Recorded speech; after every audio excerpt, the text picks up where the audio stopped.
Hello, ഇന്ന് ചക്കപ്പഴം വെച്ച അടിപൊളി ഒരു ഐറ്റം, ഹെൽത്തി ആയിട്ടുള്ള ഒരു ഐറ്റം തയ്യാറാക്കിയാലോ. ചക്കപ്പഴം വെച്ചുള്ള പോളയാണ്. അടിപൊളി ടേസ്റ്റാണ്. പെട്ടെന്ന് തന്നെ 4 മണിക്ക് ഹെൽത്തി ആയിട്ട് തയ്യാറാക്കാൻ പറ്റിയ ഒരു ഐറ്റമാണ്. അപ്പോൾ എൻ്റെ ചാനൽ ഒന്ന് സപ്പോർട്ട് ചെയ്യാൻ മറക്കല്ലേ. അതിനായിട്ട് ഇതാ ചക്കപ്പഴം കുരുവൊക്കെ കളഞ്ഞെടുത്തിട്ടുണ്ട്. ഇനി ചെറുതായിട്ട് ഇതുപോലെ കട്ട് ചെയ്തെടുത്തിട്ടുണ്ട്. കണ്ടില്ലേ, പഴത്തിൻ്റെ പോളയൊക്കെ തയ്യാറാക്കുന്ന പോലെ തന്നെയാണ്. ഇനി 2 മുട്ടയാണ് അതിലേക്ക് വേണ്ടത്. അത് മിക്സിയുടെ ജാറിലേക്ക് പൊട്ടിച്ചൊഴിച്ച് കൊടുക്കുക.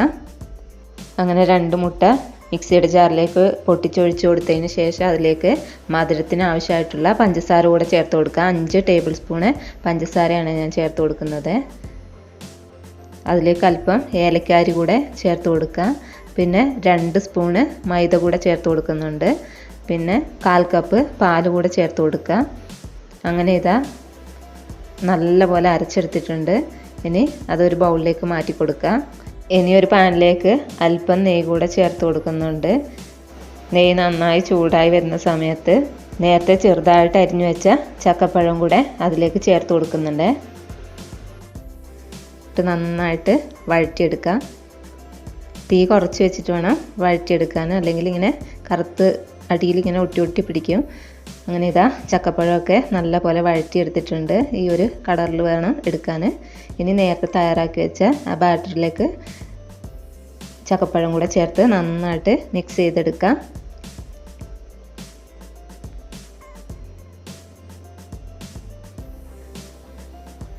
ഇനി ഒരു പാനിലേക്ക് അല്പം നെയ്യ് തടവിയതിന് ശേഷം അടിയിലൊരു പാൻ വെച്ചിട്ടുണ്ട്. അതിൻ്റെ മുകളിലായിട്ടാണ് ഞാൻ വെച്ചിട്ടുള്ളത്. ഇനി അതിലേക്ക് നേരത്തെ തയ്യാറാക്കി വെച്ച മിക്സ് ഒഴിച്ചു കൊടുക്കുക. ഇനി മുകൾ വശം ഒന്ന് ലെവൽ ചെയ്ത് കൊടുക്കുക.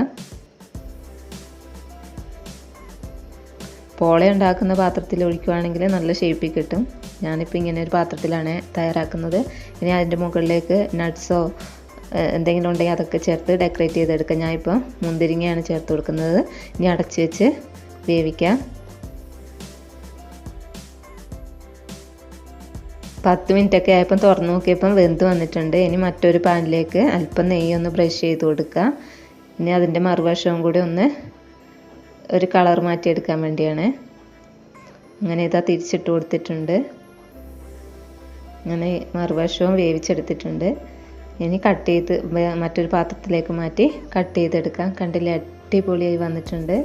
പഴത്തിൻ്റെ പോളയൊക്കെ തയ്യാറാക്കുന്ന പോലെ ഇതുപോലെ തയ്യാറാക്കിയെടുക്കുക. ചക്ക വെച്ചിട്ടും കണ്ടില്ലേ, എളുപ്പത്തിൽ തയ്യാറാക്കാൻ പറ്റുന്ന അടിപൊളി റെസിപ്പിയാണ്. നല്ല ടേസ്റ്റുമാണ്. അങ്ങനെ ഇന്നത്തെ റെസിപ്പി ഇഷ്ടമായാൽ ചാനൽ സപ്പോർട്ട് ചെയ്യാൻ മറക്കല്ലേ.